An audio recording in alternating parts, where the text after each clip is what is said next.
kusoo dhawaada barnaamijka caawiya caalamka qodobada wararkeenu waaweyn waxa ay kala yihiin baarlamaanka Soomaaliya ayaa soo dood 3 maalmood socotay ka yeeshay xaaladda amniga dalka warbixin dheeraad ayaanu idinkaga haynaa iyadoo guddi la isku khilaafsan yahay loo saaray xaaladda amniga iyo ciidanka 1 milyan oo kale oo caruur ah ayaa macluul la daala dhacaysa dalka Yemen sida ay sheegtay hay'adda caruurta ee Save the Children waxa lagu baaqiyaa in la dabar gooyo guurka lacagta loogu xisho ee Nigeria haween dhalinyaro ah ayaa doonaya inay joojiyaan dhaqan gabdhaha looga iibiyo rag da' si reerka deynta looga bixiyo sidoo kale waxaanu caawa eegi doonaa sababta koox kubadda cagta ee bariga London ka dhisan fanaanadaheeda looga xiiseeyo baraha internetka dalka Spain kala soo BBC News Somali telefishinka raadiyaha online-ka iyo bogagga bulshada halkani waa London barnaamijkuna waa caawiya caalamka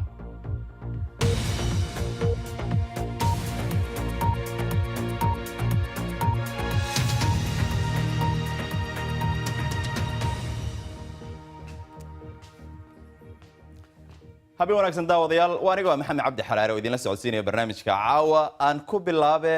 baarlamaanka Soomaaliya ayaa dood kulul oo 3 maalmood socotay ka yeeshay xaaladda amniga dalka waxa doodda la isku weydaarsaday eeda culus sidoo kale waxa su'aal adag noqotay cidda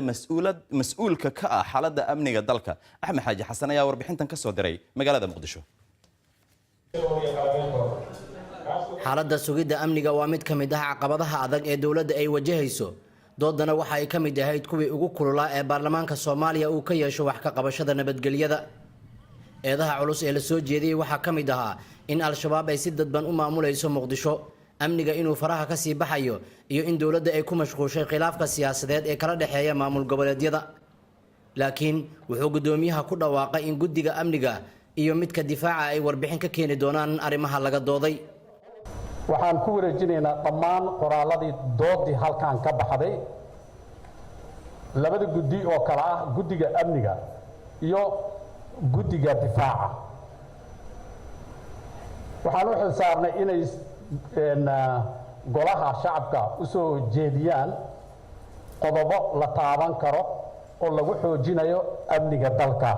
baarlamaanka Soomaaliya ayaa halkan 3 maalmood uga doodayay xaaladda amniga ee dalka xildhibaanada qaar ayaa waxa ay xukuumadda ku eedeeyeen inay ku fashilantay wax ka qabashada amniga ee dalka waxayna dalbadeen inay baarlamaanka hor imaato halka xildhibaanadii difaacayay dawladana ay sheegeen in baarlamaanka nafsad ahaantiisa wali uu haysto xeerarkii wax looga qaban lahaa amniga dalka sida la dagaalanka argagixisada xaqsiinta ciidamada iyo xakamaynta hubka oo aan wali la ansixin waxaan codsanaynaa xildhibaan kasta oo ku jira fadhiga inuu ilaaliyo xildhibaanada furay doodan kuma aysan farxin in guddi loo xilsaaro in lagu celiyo guddi anigu shakhsiyan xildhibaan ahaan kuma qanacsani waxaan u jeedaa maaragtay inay tahay arrin nidaamka aan waafaqsanayn laakiin la jiifiyaa bannaan dunida ka jirta caburinta siyaasadda ka mid tahay waxaan ognahay in waxyaabo badan oo barashar uu jiro mudanayaasha qaar ayaa u arkay in arrintan ay markii horeba ahayd in la soo marsiiyo guddiyada baarlamaanka u qaabilsan amniga shaqadii guddiyadii lahaa haddii hadda loo dhiibayno wax dhibaataa uma arkayo horay haddayaan ka qaadan gadaal hadday ka qaataan isteezo shaqada guddiga uu leeyahay in lagu ixtiraamo ayaa loo baahan yahay guddiga difaaca iyo amniga iyagaa hawshani laga rabaa warbixin joogto ah wasiirka amniga gudaha ee Soomaaliya Abuukar Islow oo sidoo kale ah xildhibaan ayaa fadhiyay kulanka baarlamaanka balse wax hadal ah kama uusan dhihin dooda kulul ee la isdhaafsaday ee ku saabsan arrimaha nabadgelyada Axmed Xaaji Xasan BBC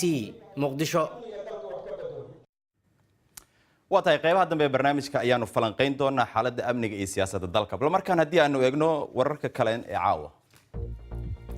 madaxweyne ku-xigeenka jamhuuriyadda iskeed ugu dhawaaqday madax bannaanida ee Somaliland Cabdiraxmaan Ismaaciil Cabdullaahi Saylici iyo hoggaanka labada xisbi mucaarad ee wadani iyo ucid ayaa si wada jira u cambaareeyay safarka uu madaxweynaha Puntland Cabdiwali Cali Gaas ku tagay magaalada Badhan madaxdaasi ayaa sheegtay in lagu xadgudbay qarannimada Somaliland talaabana ay ka qaadi doonaan Badhan waxa ay ka tirsan tahay dhul ay Somaliland iyo Puntland gaar u kala sheegtaan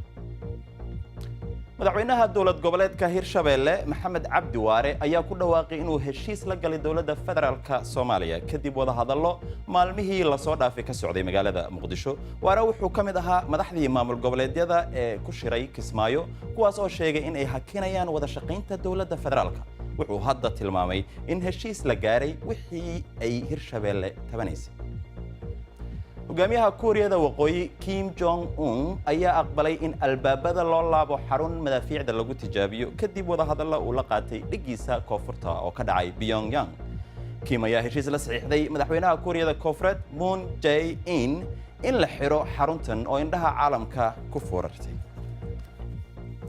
booliska Uganda ayaa ka digay in dibadbaxyada lagu soo dhaweynayo muusigiistaha ama xildhibaanka Bobby Wine ay taageerayaashiisu abaabulayaan in ay sharci darro tahay. Booliska ayaa sheegay in ay heleen sir sheegaysa in taageerayaasha Bobby Wine dalka oo dhan laga abaabulayo. Bobby Wine oo dawladda ku eedeeyay ciidanka ama dawladda guud ahaan ku eedeeyay in jirdil lagu sameeyay ayaa dib ugu soo noqonaya dalka kadib markii uu safar gaaban oo caafimaad ah uu ku tagay dalka Mareykanka.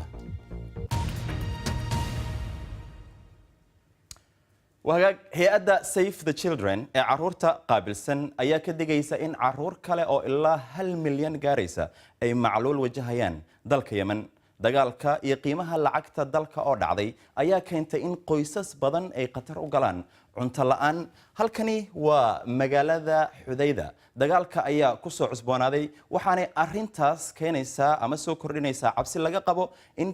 dekadda Xudayda oo muhiim u ah alaabaha iyo gargaarka bini'aadamka waxyeello gaarto isla markaana ay xiranto. Save the Children ayaa ka digtay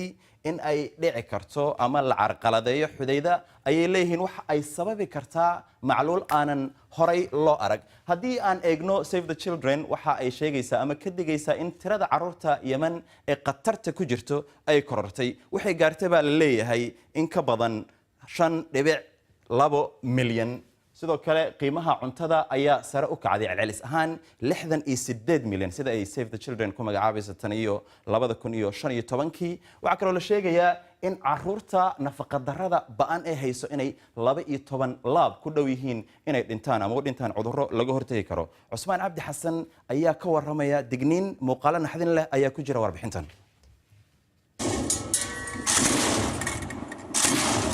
ciidamada dawladda oo ay taageerayaan Sacuudiga ayaa horay ugu sii socda fallaagada Xuutiyiinta. dagaalkii u dambeeyay waxa uu ka dhacayaa geeska magaalada dekadda leh ee fallaagadu haysato ee Xudayda, taasi oo muhiim u ah nolosha dadka Yemen. balse dagaalkan horta leh wuxuu ku soo aaday digniino mar kale soo baxaya oo ku saabsan xaaladda sii xumaanaysa ee ah dhibaatada ay ku jiraan dadka Yemen. tani waa suuha oo gaajo daciifisay. nafaqa darro ba'an ayaa haysa waxayna taa sababtay in aysan wax cuni karin, socon karin oona fadhiisan karin.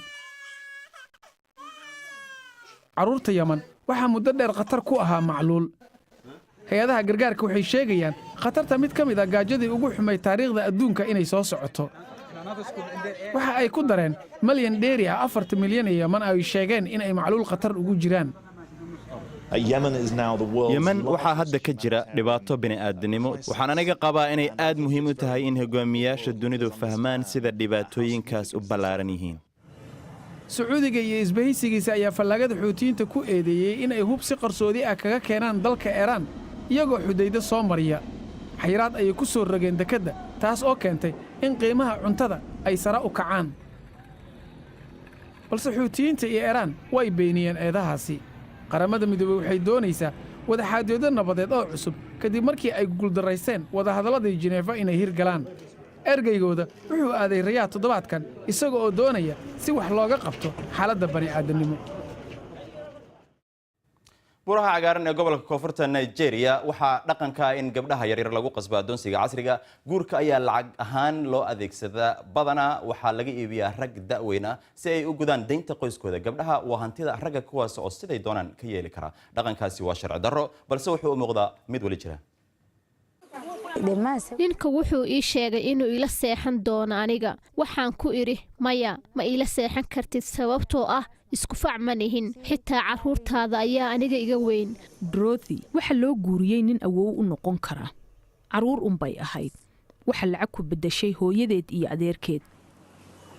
waxay keensadeen dad xoog igu maquunayo oo i qabta si markaas ay ninka ugu suurta gasho inuu ila seexdo. 3 rag ah iyo 1 dumar ah way i qabteen oo dhulka ayay igu celiyeen. ninka sidaas ayuu igula seexday anigoo diidaya. kadibna uur ayaan yeeshay. Dorothy waxaa loogu yeeraa xaaska lacagta. waa dhaqan caado u ah qabiilka Bisheef ee dega bariga Nigeria ee gobolka Cross River. halkan gabdhaha yaryar deymaha ayaa la isaga bixiyaa. waxa ay noqdaan hantida saygooda iyaga iyo caruurta ay dhalaanba. way adag tahay in dhab ahaantii la ogaado tirada gabdhaha uu saameeyay dhaqankan guurka lacagta ah. inta badan qowmiyadaha arrintan ku dhaqma ayaa ku nool meelaha fogfog ee buuraha korkooda ah, halka dadka deegaankana ay sheegaan in ku dhowaad qoys walba oo ka soo jeeda qabiilka Bisheef ay u dhaxdo dumar lacag lagu bedeshay. sharci ayaa la meelmariyay sanadkii 2009 balse ma jirto cid loo soo xiray abid. markaad qof lacagtiisa qaadato waa inaad gabadha korisaa ilaa 11 sano jir inta aadan isugu yeerin qoyska inay gabadha u kaxeeyaan ninkeeda. maaha inaad gabadha qaadayso oo iyadoo ah 8 ama 10 sano jir oo aad cid kala siinayso. maya. madaxa tuuladan Sunday ayaa sheegaya in dhaqankan uu suulay. dadku waxay u malaynayaan in ay weli socdaan. arrinta iminka ma jirto. waxaa u dambeysay 9-maadkii horaantoodii. balse Miracle waxa soo badbaadisay kaniisadda kadib markii laga dhigay xaaska lacagta sanadkii tagay. ninkii loo rabay ayaa ku jiray da'da 40-meeyada. labadiisii hore ee xaaska lacagta ayaa ka dhintay. Miracle-na way bedeli lahayd. dadka arrimahan u dooda oo uu ka mid yahay Baadari Richard Akonam ayaa ka shaqaynaya in dhaqankan la tirtiro, balse in raggu leeyihiin xaaska lacagta ayaa halkan looga arkaa calaamad sharafeed. dhaqankanna uma muuqda mid hadda suulaya. Dorothy iyo saygeeda Philip ayaa weli isla nool, balse waxa ay ka walwalsan tahay waxa ku dhici doono marka uu dhinto. waxa ay rabtaa in guri ay leedahay ay dhisato si ay u noqoto qof isku filan.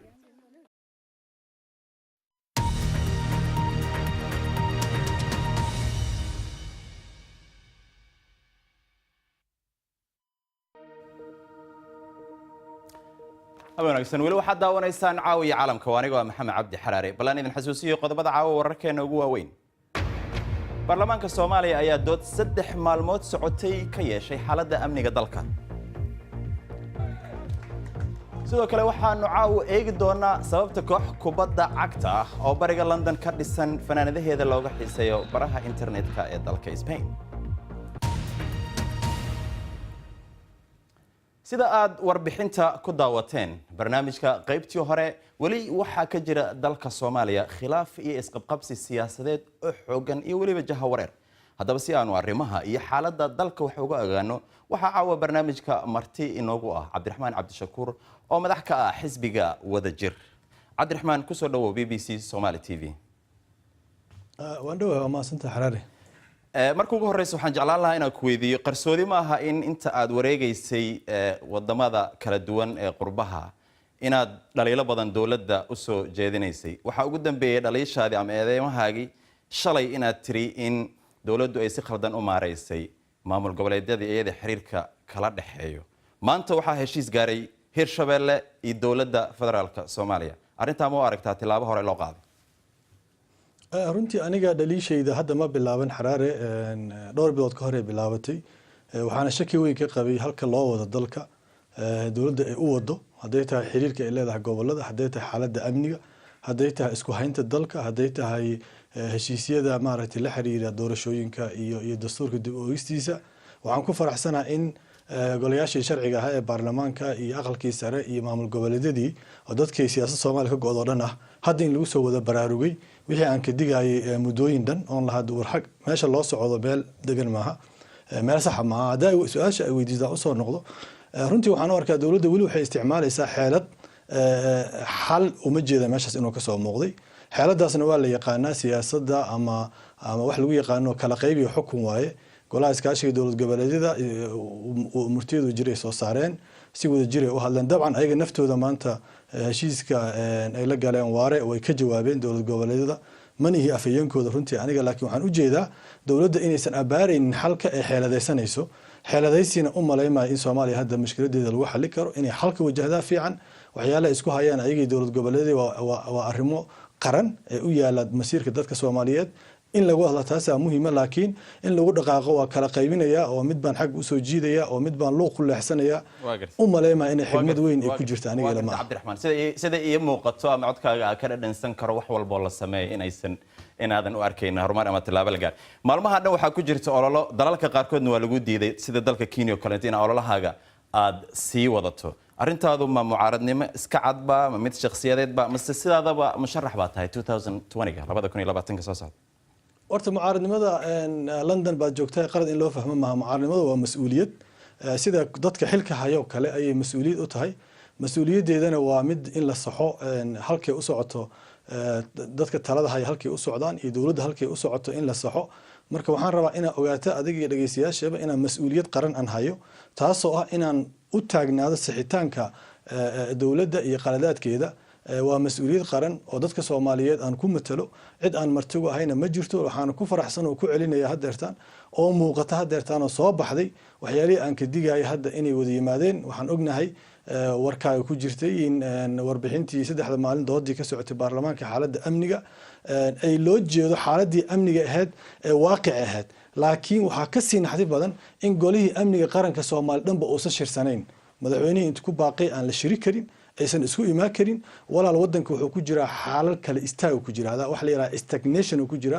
waa xiriirka dhan ayaa cakiran waxa hadda la isku dayayaa xataa baarlamaankii naftiisii in la afduubo ayagoo dalbanaya inay madaxda qaranka hor yimaadaan la doonayo in laga marin habaabiyo oo laga leexiyo la doonayo anigu waxaan u arkaa hadii la isku dayo caburinta iyo cadaadiska iyo kala qaybinta iyo farqadaynta sii socoto inay keentaa dhici karta qarax aan la kontrooli karin ama waxaan ay dhahaan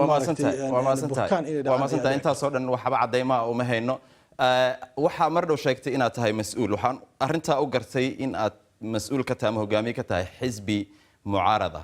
xisbigaaga wadajir yaa ku doortay ma loo maray in adiga hogaamiye u noqoto nidaam doorasho leh oo la wada ogyahay waan shaacin anaga wadajir 2006 la shaaciyay bishii July ayaa la qabtay shirka golihiisa fulinta iyo gudigiisa dhexe intaba hogaamiye aniga lagu doortay ururka gudoomiye oo leeyahay gudoomiye kama yahay laakiin hogaamiyihiisa ayaan ahay haddana dawladda yiraahdo sanadka soo socdaan qaban doona congress-kii oo 2 sano mar la qabsada ku qoran dastuurkeena waxaadna ogaataa anaga xisbigeena wuxuu ka diiwaan gashan yahay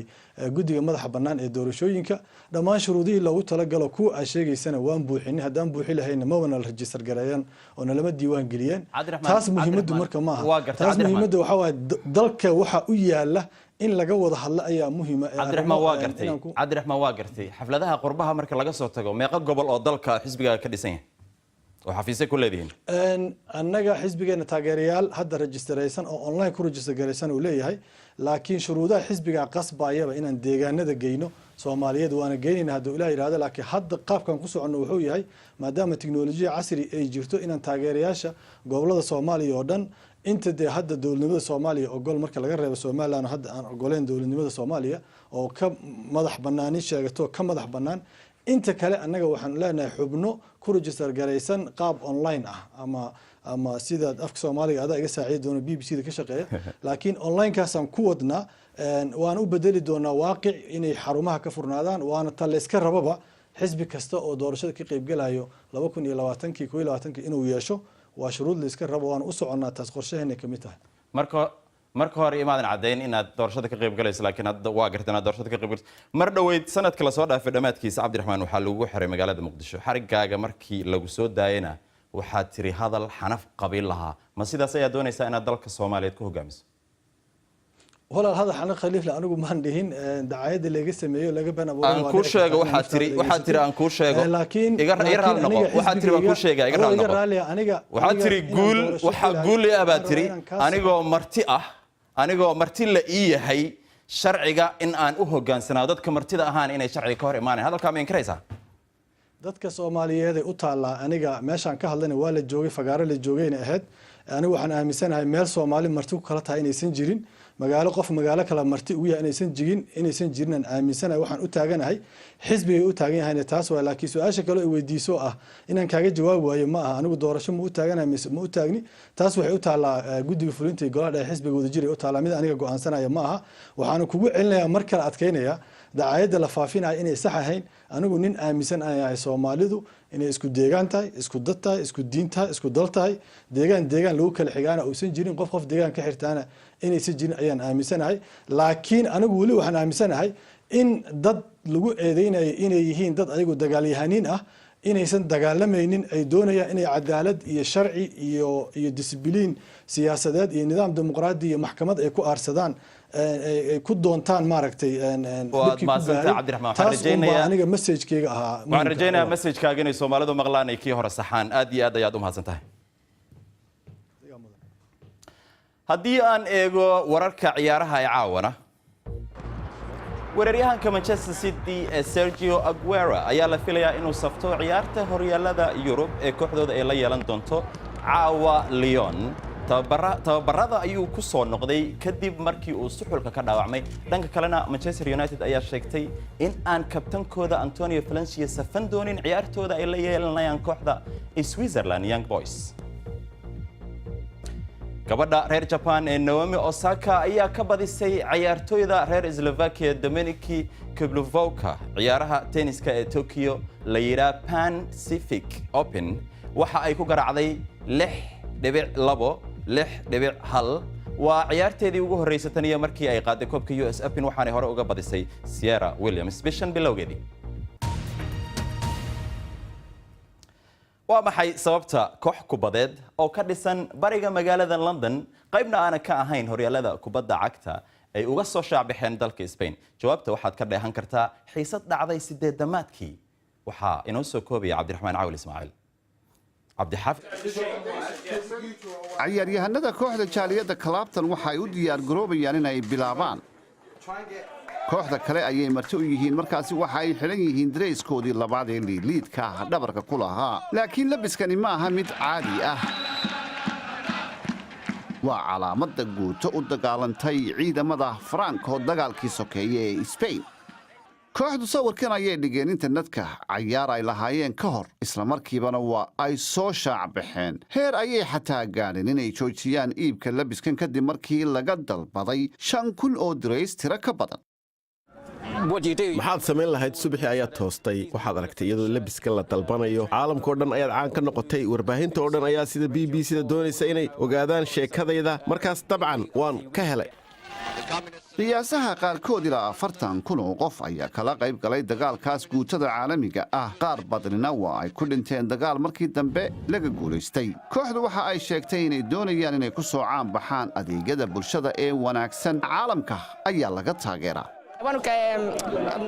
aad ayaan ugu faraxsanahay labiskan waxa lagu xusayaa dadkii soo raacay guutada caalamiga ah ee la dagaalamay cunsuriyadda dhab ahaantiina waana ugu mahadnaqaynaa taasi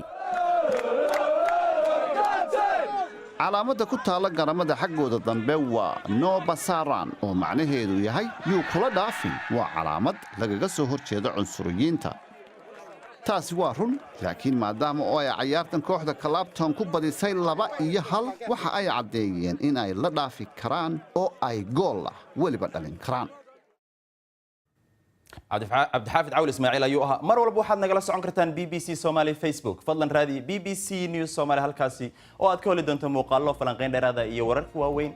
si aad u hesho wararkii ugu dambeeyay ee Soomaaliya iyo caalamkana nagala soco BBC Somali Twitter iyo Instagram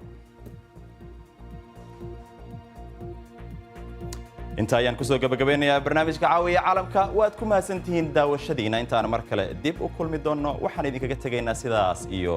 nabad gelyo